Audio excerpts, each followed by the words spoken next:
Hi everyone, today I want to discuss free will. If God knows everything, if He knows what you're gonna eat for lunch the next day or the following week, how do you have a choice to choose what you're gonna eat or drink? What's a very common question, but I want to reply it from, from a Kabbalistic perspective. There, in a Kabbalistic perspective, it is called She'elat hayedi'ah ve'abechira, which is the question of knowing and choosing, which means if God knows everything, how could you choose? And Kabbalah really gives an interesting reply. It says that essentially what it says is both are true, that you have free choice and you don't have free choice, and in different spiritual levels one is true, and in a different spiritual level the other is true, and I'm just going to explain that. In the beginning, when the Creator made the world, the Kabbalah explains there was just infinite light everywhere, just encompassing or encompassing the world. And after when he made the world, he restricted himself toward himself, withdrew back, and left a place for our world.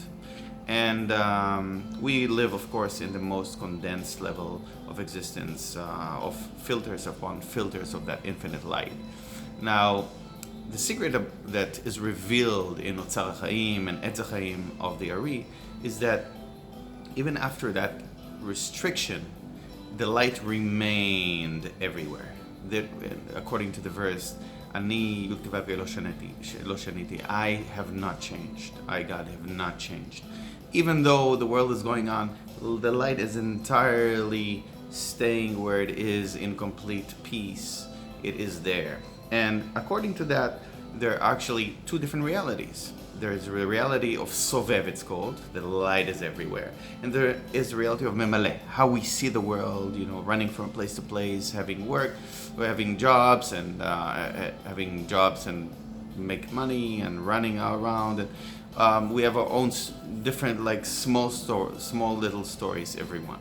And so the Sovev, according to that high spiritual level, there is, God knows everything, and there's actually nothing changing, and there's actually everything is known, and from that perspective, there is no free choice. However, from the Memaleh, our perspective, we don't know, we're not aware of that spiritual level, so there is free choice from that perspective. It's a real free choice when we're in that spiritual perspective.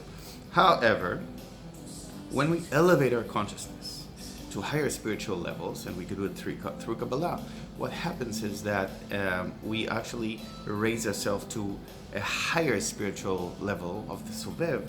In that spiritual level, we actually connect to a level where we we know that God is behind everything, and therefore we know we really don't have free choice. And the implication of that, there's also less liability for our actions. If you ask if a murder is to blame, then in the lower level, of course. In the higher level, well, there is a secret prayer in, it's not so secret among Jews, but the meaning of it is secret. In Yom Kippurim, there is El Nora Alila. God, you made a plot. That's what it says. And we claim before God, after we raise our spiritual level through Yom Kippurim by fasting and praying, just before the prayer finishes, we're saying to God, now we're at your level. We're at almost your level.